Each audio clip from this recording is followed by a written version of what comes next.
Japan విషయంలో బాబా వంగా చేసిన prediction నిజమయ్యే సంకేతాలు కనిపిస్తున్నాయి. కొన్ని గంటల్లోనే ఇక జపాన్ ప్రపంచ పటంలో ఉండదు అన్నట్టుగా అక్కడ ప్రకృతి వైపరీత్యాలు జరుగుతున్నాయి.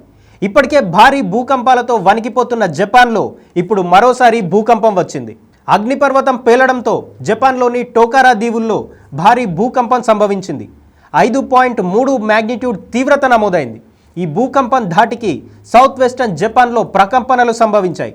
జపాన్లోని టోకారా దీవుల్లో గత కొద్ది రోజులుగా భూకంపాలు వరుసగా వస్తున్నాయి.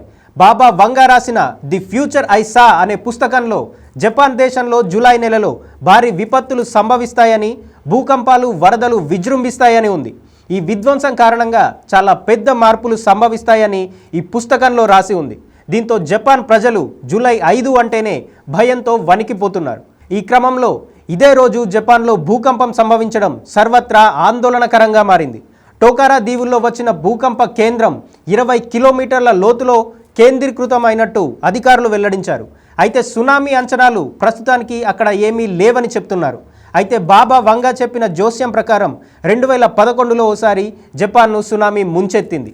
ఈ ప్రళయంలో భారీ ఆస్తి నష్టంతో పాటు 20,000 మందికి పైగా ప్రజలు చనిపోయారు. ఇది జపాన్ చరిత్రలోనే భారీ సునామీగా నిలిచింది. ఇప్పుడు అదే బాబా వంగా 2025 జూలైలో కూడా జపాన్లో భారీ సునామీ వస్తుందని చెప్పిన విషయం బయటికి రావడంతో ప్రతి ఒక్కరూ వణికిపోతున్నారు. ఆమె చెప్పినట్టుగానే జూన్ 21 నుంచి ఇప్పటి వరకు టోకారా దీవుల్లో 1000కి పైగా వరుస భూకంపాలు సంభవించాయి. జూలై 3న కూడా 5.5 తీవ్రతతో ఈ ప్రాంతంలో భూకంపం వచ్చింది. ఇప్పుడు 8.0 మ్యాగ్నిట్యూడ్ తీవ్రతతో భూకంపం వచ్చే అవకాశం ఉన్నట్టు జపాన్ భావిస్తోంది. ఈ స్థాయిలో భూకంపం వస్తే అది నిజంగా ప్రళయమే.